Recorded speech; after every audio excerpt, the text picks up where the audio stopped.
Thank you for allowing me to join you today. Coming from the U.S. National Oceanic and Atmospheric Administration, and more broadly, the climate and weather community, our role is to produce and deliver timely, actionable, and reliable science-based environmental information that gives us the insight and foresight we need to make climate-smart decisions. In the public health arena, this means we work side by side with our partners to develop and deliver climate and weather information useful for assessing and managing risks to human health and safety. NOAA's work spans a spectrum of climate-related health risk factors and conditions, ranging from heat and air quality to waterborne, vector-borne, and other emerging infectious diseases.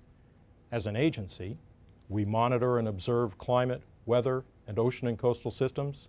We provide free and open access to those data. We archive data on behalf of other countries and international organizations, such as the World Meteorological Organization. And we conduct research and develop models to predict across scales of space and the weather to climate continuum for use in multiple sectors, including health. We are fundamentally a science-based services agency. NOAA is very much a part of the larger scientific community that seeks to understand and predict the Earth system. Our niche in the federal government is practical prediction, but our work doesn't stop there. To ensure we develop the most effective information for protecting public health, we work closely with our federal, state, local, and international partners. We engage with decision makers from the beginning so that public health managers are working alongside climatologists, data managers, and policymakers. We also collaborate on research that focuses on how people use and respond to climate and weather forecasts and other environmental information. This research is critical for making tools useful to practitioners. Many countries face similar challenges. We value cooperating with international partners and organizations and learning from one another. NOAA is one of the founding members of the Group on Earth Observations, and we support implementation of the Global Framework on Climate Services and are active in addressing areas of human health. As we look to current and future challenges to human health, public health decision makers need robust, sustained, integrated information systems. I also would argue these systems are gateways for continuously improving our research, observations, and prediction capabilities. How will these integrated information systems help public health practitioners and resource managers prepare for what's ahead?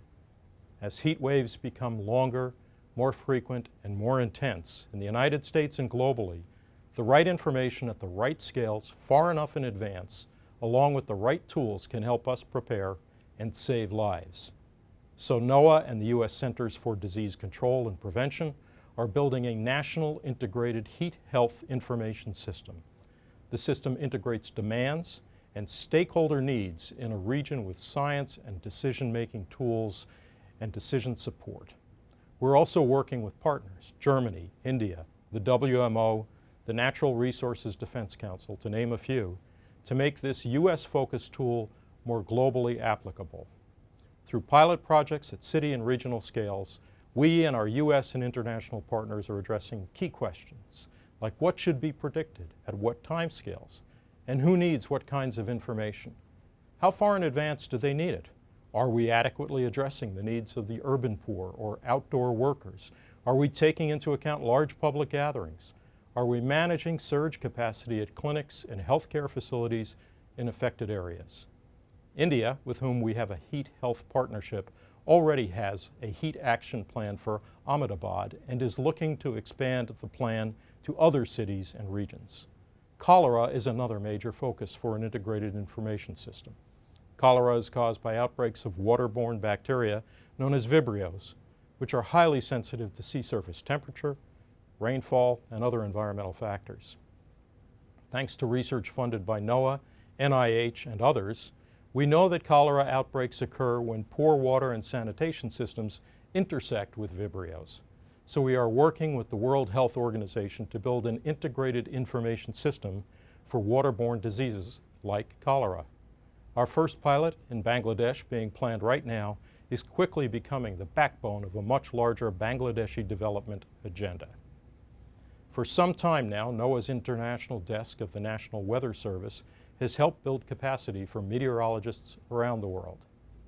Here, you see our Climate Prediction Center's African Desk Coordinator, staff, and trainees in a climate discussion. We have trained climate and health professionals from sub-Saharan Africa who return to their countries better equipped to develop seasonal and longer-term predictions in their regions. In short, these integrated information systems and capacity-building efforts are about protecting human health from Dallas to Dakar to Dhaka. We need the right information far enough in advance and at the right scales, along with the right tools to help every nation, everywhere, prepare for the anticipated risks and to protect human health and human life. The U.S. and partners across the globe are working proactively and constructively to accomplish this. These systems are, by definition, partnerships that thrive on collaboration and cooperation. But our work is just beginning. We hope to see integrated health information systems grow in capability and number in the near future. The need is now, it is urgent, and it can save lives. I ask you to join us in a shared vision of healthy people and a healthy planet. Thank you to the State Department for convening us here today at the U.S. Center, and thank you to my HHS, EPA, State Department colleagues who have partnered with us. Thank you very much.